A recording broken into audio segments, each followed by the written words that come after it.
Hi everybody and welcome to today's lesson brought to you by IELTS Complete. Today we're going to speak to you about the IELTS speaking module. Okay, so at this stage we know that we have 4 modules in our IELTS exam.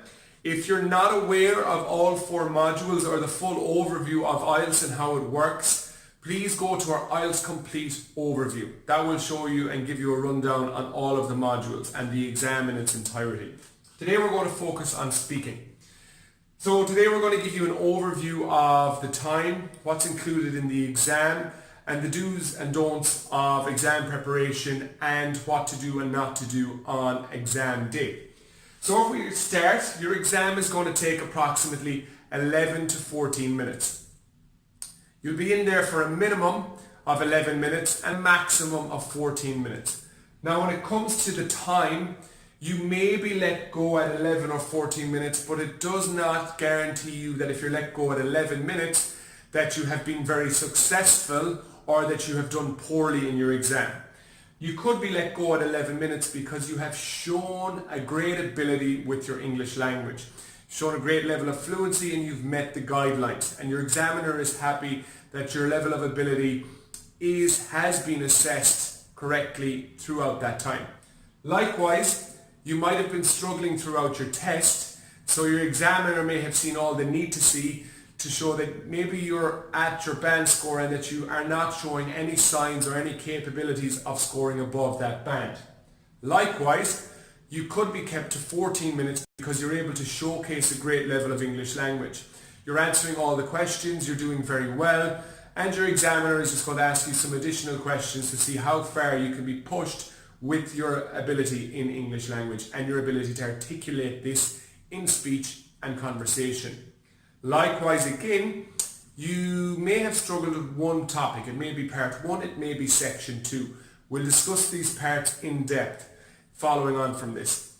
You may have struggled in any of those topics and your examiner may be trying to give you some additional questions because you're now showing you're becoming more confident in your session, in your speech, and your examiner is going to give you some more questions to see can you actually give a good range of vocabulary, a good range of grammar to show your true level in your English capabilities. So again, if you are asked to finish your exam at any time, it does not mean good or bad. So if you're there for 11 or 14 minutes, it does not necessarily mean that you've scored low or high. Just keep that to note. You've got 3 sections inside your IELTS speaking exam. What I would recommend you to do is try to look at your IELTS speaking assessment as 4 sections. On the day of your speaking assessment, you may do your speaking assessment at the same time as your other 3 exams. So you may have your writing, reading, listening and speaking assessment all inside the same time frame. Now you may also have to do your speaking assessment 7 days prior to the other exams on the same day as those exams, but maybe you might have to come back in the evening at 9 p.m. You may also have to do your exam 7 days after the other 3 exams. So your speaking assessment is not guaranteed to be listed or completed exactly alongside the other modules. Again, keep that noted, and when you're booking your time with your local exam centre, they will advise you on your exact speaking time. Now your 4 sections that I mentioned for you to keep in mind is you will be asked to present your ID and give your full name prior to your actual exam commencing. I want you to be in exam mode or have an exam mindset from the minute you enter the exam hall. So be very conscious about the vocabulary you're using and your body language. Part 1 is question and answer based. So that's very much what we call the warm-up phase, and that is where you might be asked such questions as what's your name, where do you work, where did you go to college, etc. Part 2 is the topic phase, or referred to as the long turn. This is where you will be given a topic on a piece of paper. You will be giving a question for that topic, and you will be giving some subheadings that you need to cover in your discussion. You will be given 1 minute to write notes and prepare your discussion or your speech, and you will have to speak at 1 to 2 minutes on your own, uninterrupted, not on a conversational basis, more of a presentation basis about the topic you have given. We'll cover this more as we follow on in this lesson. Part 3 is a discussion that comes from part 2. So I call it an elaborated discussion on topics in part 2. So if you were given a topic about books and maybe your favorite books, your discussion will follow on from this. So it might be a case of asking you, do you feel that reading is an important part of people's lives? Is it something people should do? Have you always been interested in reading books? And so on and so forth. So this is how your exam breaks down. Now what we're going to do is we're going to show you an in-depth look into part 1. Now we're going to take an in-depth look at part 1 of your speaking test. So again, as we know, it's divided into 3 different sections. For part 1, we refer to it again as the warm-up phase. It's a little bit of conversation with some question and answers. Okay, so some of the questions that you might receive, and if you are still looking to create a wider range of study materials for yourself, or you're looking for topics for part 1 and questions that can come up in part 1, again, look on our YouTube channel or visit our website IELTS Complete, and you'll be able to find a list of topics and a list of questions for part 1. Remember that these are just strings of questions and topics that occur. They're not guaranteed to be the questions or topics you will receive, but it will give you a good understanding of the question types and topic types that were received in part 1, how to generate the questions and how to create answers for this. Again, how to create the vocabulary, the sentence structures, and how to elaborate on your points. So if we look at the first question, one of the first questions might be, what is your name? One of the second questions might be, where are you from? And a third question may be, what is your profession? So if we look at what is your name, that's a relatively simple question. Where are you from? Also a relatively simple question. What is your profession? Now somebody might be caught out on this question because they might not know what the word profession means. So this is where the power of synonyms come into play in your listening assessment, or your listening part of your speaking. Because if you're asked, what is your profession? You need to be able to understand that profession is what is your job. Okay, so if we go back to question 1, what is your name? If you're to say your name is one word, you might say John. Then you might be asked where you're from, and you might say, for example, India. And you might be asked what is your profession, and you may say engineer. So you have answered the questions, but you haven't really taken the opportunity to showcase your vocabulary. So I want you to think about elaborating on your points when it comes to topic or part 1. So how can we elaborate on these questions or on these points? You can state your full name with a full sentence. My name is John Brown. So my name is John Brown. Now we've got a simple sentence structure to answer that question. What is your name? Instead of just saying John, we're saying my name is John Brown. Then we look at where are you from? Instead of just saying India or whatever country you're from, you could improve this by elaborating, being more descriptive with your answer. So you could say, I am from a small village in the southeast of India. It's a rural village called Bangladesh. I'm not very good at geography, so I'm not saying that Bangladesh is in India or that it's in that area of India. But what you need to understand is we need to be descriptive. The examiner that you're answering the question to or replying to may not have any idea about India or about your country or about your region or about the location in that country that you're from. So we're trying to paint as much of a descriptive picture as we can. So if they were to ask me, I would say, my name is Ronan. I am from a small rural coastal town in the west coast of Ireland called Dula. Okay? It is in County Mayo and it is approximately 1 hour away from a major town, a major city. So now all of a sudden we know what country I'm from, what area in that country I'm from, and now we know something about it. It's rural, it's not a city, but we know that it's outside, approximately 1 hour outside of the closest major town or major city. So we can expand on that. So instead of going for a one-word answer, we're giving a description. What is your profession?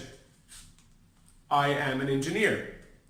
I am an engineer and I work with a construction company here in Abu Dhabi. I have been an engineer for approximately 10 years and I work in this specific area of engineering. Now we're being very descriptive. We're not just an engineer, we're able to tell the examiner where we are applying our trade, where are we using our profession in the region that we're living in at present. What company am I working for? What does this involve? And am I in a specific speciality in engineering? So we're being descriptive. We're elaborating on the point. We're staying on topic. We're just being descriptive. I hope that makes sense. So that is some of the questions you could get for section 1, for part 1. It's about conversation. So we're trying to avoid one-word answers. We're trying to make sure that we give a descriptive and explanatory answer to the question. So we're able to paint, if we're asking where we're from, we're painting a picture of where we're from for the examiner. What our name is, we're stating it in a full, simple sentence structure. And if we're speaking about our job, we're going to be very descriptive about what our job is, what role we have in that job, and where we are working at present. Hope that makes sense. Now we're going to move on to part 2 of your speaking assessment. Now we're going to explain a little bit more in depth about part 2 of your speaking assessment. This is known as the topic section, or many people refer to it as the long term. So in this section you will be given a topic. In that topic you'll be given a question with that topic, and there will be a list of items that you have to speak about, or a list of topics inside that discussion you have to speak about. So again, for here you will be given, when you're handed the topic, you will be given 60 seconds, 1 minute to take notes or to make notes or bullet points on this topic, so you can refer to it as a guide throughout your discussion. So you've got 1 minute to plan your presentation or your speech. You will be then asked to speak on your own, uninterrupted, in a presentation format for up to 2 minutes. Some people say that it will be 1 to 2 minutes. I want you to study and prepare to be able to speak for 2 minutes at a time. Okay? So here is an example of a question that you might be asked. So the topic might be journey or traveling. The question may be, tell me about a journey you have recently made. You should say when you made the journey, why you had to make that journey, who was with you on the journey, what was your favorite part of that journey, and would you like to make that journey again? So now you understand that you've got a question topic, which is journey or traveling. You've been given a question, and then you've been given a guide to areas that you need to answer about that question. So I think one of the things to note here is that you should give part of your answer to cover each and every one of these topic questions. So here I've listed 5 areas that you need to cover in your answer. You may be given 4, you may be given 6. So pay attention to the topic when it's given to you. Your examiner will hand you that topic with a list of areas that you need to cover. Again, you will have 60 seconds to write down some notes for that answer or for your answer, and then you will have to speak uninterrupted for up to 2 minutes on that topic. Okay, so section 2, for my advice and for a lot of our students, is the hardest section and one of the sections that people need to give the most practice to. And if I was to advise you on this, you can practice on your own or you can practice with someone. To get a really in-depth look at how to prepare for part 2, go to our video on tips and tricks to enhance your speaking. We go through some in-depth tips on how to prepare for this section and the other sections, so you're able to expand your vocabulary so you know that you can meet the requirements of the examiner. So that is section 2. Now we're going to move on to section 3. Part 3 is what we call the discussion section. So I like to refer to it as an elaborated discussion carrying on from topic 2. So this will be an expanded discussion, so this will be a broadened discussion on the topic that you had in section 2, and the line of questioning can be a little bit more intensive, some stronger questions that require a little bit more thought, a little bit stronger language in your answer. And it's important to note that this line of questioning may change at any time. So we said that it will be an expansion on section 2. So in section 2 we covered a question about a journey that you went on. So you will transition straight from section 2 to section 3. What I mean there is there will be no pause, there'll be no need for the examiner to explain that you're moving into a different section. They may just advise you that that's perfect, thank you for your discussion or for your presentation, and they'll just follow up with some questions. You will be asked questions. Some of the questions will be related to your main topic, but again, the line of questioning may change at any point. So some of the questions may come to you and may be linked to section 2, but they may choose to give you completely different and varying questions if they wish to, or it can totally be dependent on your answers. Please note and remember that your answers may steer the conversation a little bit. So what you might notice is when your examiner asks you a question, the answer you give may depict where the next question is going to. Your response may give them the idea of what question to ask next to elicit a greater response from you, to see can you answer on that area a little bit more. So sample questions could be, is travel an important part of your life? Then you will be asked to basically respond to that in your own answer, in your own words.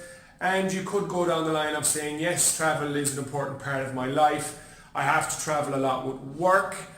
It's tiring, but it's a necessity for my job. How has travel improved with new technology? So again, it'll be a case of, are you familiar with this topic? Have you got some experience with travel that you can give a reflection of your use of travel and how technology has advanced it, whether that is the use of trains or planes or different cars that can now park themselves, or we've got GPSs that allow us to travel and find new destinations easier. So there's different ways we can go with the answer. You may go down the line of saying something about flying. They may ask you then, do you like flying, or what's your thoughts on flying? What's your thoughts on baggage allowance for your flights, etc. So your questions can go anywhere depending on your answer. Again, it's just not guaranteed that these are the questions that will come up, but it's just an understanding of different questions, different topics may arise. They may move off topic depending on your answer. Again, it's just not to catch you out. This is a key note. Your examiner is not in that room to catch you out or catch you off guard. They are there to facilitate your speaking assessment. So they're there with the hope that they will ask you questions. They have no prior judgment, or they have no prior basis to recommend or to want you to pass or to fail. Nobody is going to want you to fail. So don't worry about the expression on the examiner's face. Don't worry about any of these details. Give it your best shot. So that's an overview of the 3 sections for your speaking. Again, we'll be going for 11 to 14 minutes. Your 3 sections, section 8, 3 to 5 minutes, section 2, 3 to 5 minutes, section 3, 3 to 5 minutes, in or around that time. Don't forget that you will have to produce your ID, your passport, and state your name and fill in a form when you're attending your speaking assessment. So make sure you bring that documentation with you. Next in line would be moving on to tips and tricks for increasing and improving your speaking and improving your speaking assessment score. Hope you enjoyed it. Speak soon.